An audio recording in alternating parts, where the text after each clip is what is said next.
not miss out on the compliance. We will not invite any unnecessary interests and penalty. So timely, within the statutory deadlines, ICCSL has made both these compliances, that is filing of our tax report within the due time and filing of our income tax return within the time. These are the merits of the meetings. That filing has already Indian cooperative credit society limited annual general మీటింగ్కి విచ్చేసినటువంటి ఫెసిలిటేటర్లందరికీ admin స్టాఫ్కి అందరికీ కూడా కృతజ్ఞతలు, నా నమస్కారాలు. Welcome to all. So ఈ విధంగా ఇండియా చరిత్రలోనే ఒక మల్టీ స్టేట్ కోఆపరేటివ్ సొసైటీ సంస్థ ఇంత పెద్ద బహిరంగ సభ, ఈ విధంగా యాన్యువల్ జనరల్ మీటింగ్ బహిరంగ సభ అనేది నిర్వహించడం అతి గొప్ప విషయం. చెప్పాలంటే ఇది ఒక రికార్డ్ కూడా.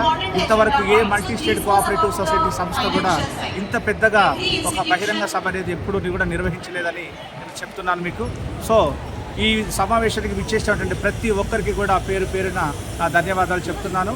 సో ఈ మీటింగ్లో టోటల్గా మన కార్యాచరణ ఇక మీద ఎలా ఉంటుంది, ఇప్పటి వరకు ఎన్ని బ్రాంచెస్ పెట్టున్నా దాని లాభ నష్టాలు ఏంటి, అండ్ దాంతోపాటు కొత్తగా పెట్టేటువంటి ప్రతి బ్రాంచ్ గురించి కూడా మనకి ఇక్కడ చాలా క్లియర్గా వివరించడం జరుగుతుంది.